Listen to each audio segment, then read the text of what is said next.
नमस्कार, आर्य न्यूज देख रहे हैं आप। मैं हूं आपके साथ पल्लवी सिंह। आगरा से एक बड़ी खबर इस वक्त की आपको बताते चलें कि आगरा में ब्लॉगर रितिका सिंह हत्याकांड में एक बड़ा सुराग सामने आया है पुलिस के, और रितिका हत्याकांड में शामिल जो तमाम लोग हैं उनकी जानकारी सामने आ चुकी है। बता दें आपको कि दरअसल रितिका की हत्या के दिन इस हत्याकांड में शामिल तमाम लोगों की जो कॉल डिटेल्स हैं वो पुलिस के हाथ लग चुकी है। और बताया जा रहा है कि रितिका हत्याकांड वाले दिन भी 4 से 5 नंबरों पर हत्यारों की लगातार बात हो रही थी।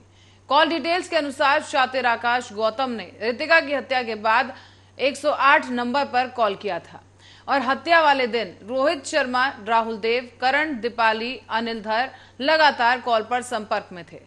पुलिस की जांच में इस हत्या में शामिल अभी भी नामों का खुलासा हो सकता है। सूत्रों की माने तो प्रेम प्रसंग और विपुल अग्रवाल की करोड़ों की संपत्ति के लिए रितिका और विपुल की हत्या की साजिश रची गई थी। रितिका की हत्या के बाद हत्यारे विपुल की हत्या करने में कामयाब नहीं हो सके, और अब तक पुलिस इस हत्याकांड में 5 अभियुक्तों को गिरफ्तार कर चुकी है। तो वहीं इस पूरे मामले को लेकर पुलिस की तफ्तीश जो है वो अभी भी जारी है, और इसी कड़ी में पुलिस के हाथों ये कॉल डिटेल्स निकली है। और इसी खबर पर जानकारी के लिए ममता भारद्वाज, ब्यूरो चीफ आगरा से हमारे साथ फोन लाइन पर जुड़ चुकी हैं।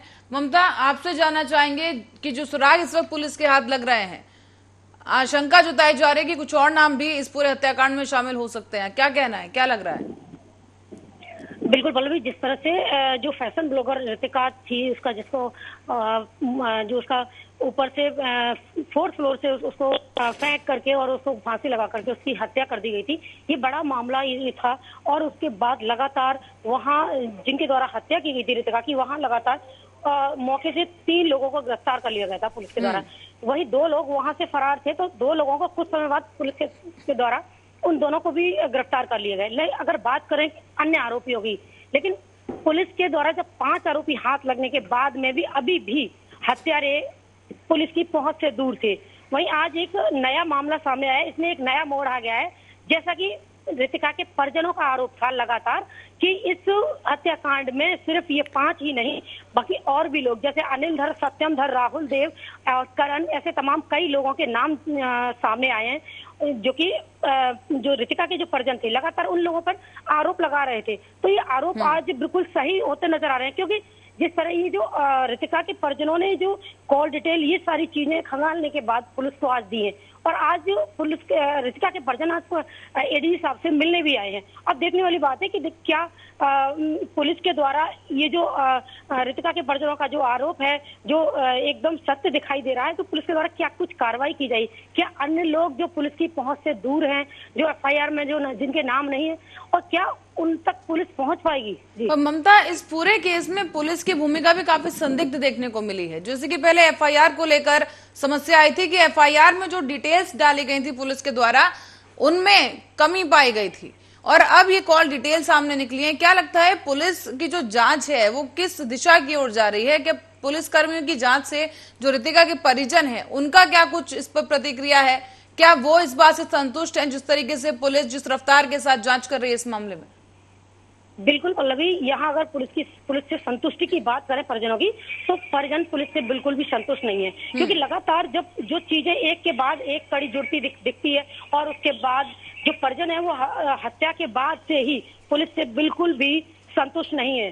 अब बात करें, लगातार कई बार इन्होंने आज जब रितिका की जो माँ है उनसे जब हम लोग की बात हुई, तो माँ का सीधे सीधे आरोप था, या जो एसएचओ है, जो थानाध्यक्ष ताजगंज है, उन पर भी आरोप था कि उन्होंने साफ तौर से ये भी कहा है कि तुम्हें तो हम देख लेंगे। बहुत मीडियाबाजी करा रही है, बहुत मीडिया की सुर्खियों में आ रही हो।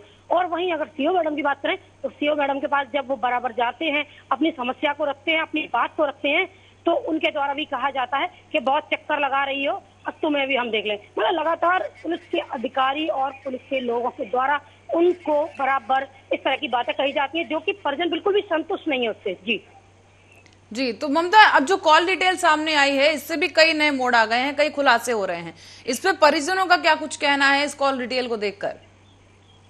फिलहाल परिजन अभी एडीजी साहब से मिलने आए हैं, और उनसे एक बार फिर उन्होंने कहा है कि हम एक बार फिर मुलाकात करके एडीजी साहब से न्याय की गुहार लगाते हैं, क्योंकि अभी बीच में हाल ही में एक मामला फिर आया था सामने कि जो रितिका के जो परिजन थे उनको भी मारने के लिए धमकी आई थी और उनके घर भी पहुंच गए थे कुछ लोग पुलिस वाले बनकर।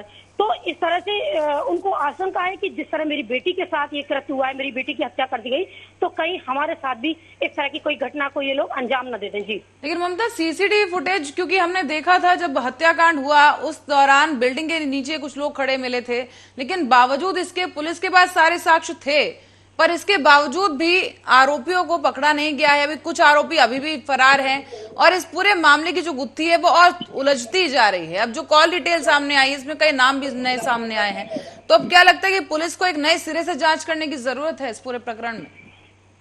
बिल्कुल, अगर बात करें आरोपियों की, तो जो मौके पर जो 5 आरोपी थे जिस समय हत्या के वक्त, तो उनमें से 3 मौके से गिरफ्तार कर लिए गए। उसके बाद 2 और उनको गिरफ्तार कर लिया गया अन्य जगहों से।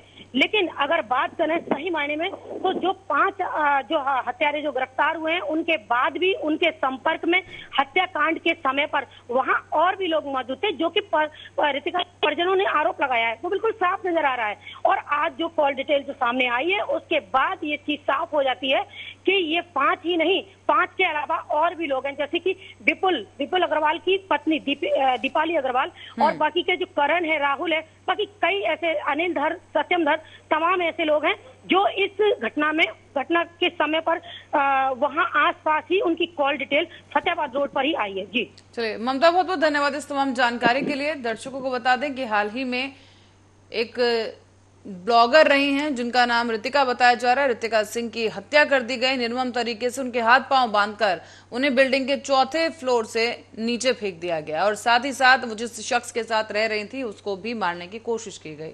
अब इस पूरे प्रकरण को लेकर पुलिस की जांच जारी है। हालांकि हाल ही में अभी ये कॉल रिकॉर्ड सामने है, इसको लेकर लगता है कि अब पुलिस को एक नए सिरे से जांच शुरू करने की जरूरत है, क्योंकि कई नए नाम इसमें सामने आ रहे हैं और आशंका है कि अभी और भी गुत्थी सुलझनी बाकी है।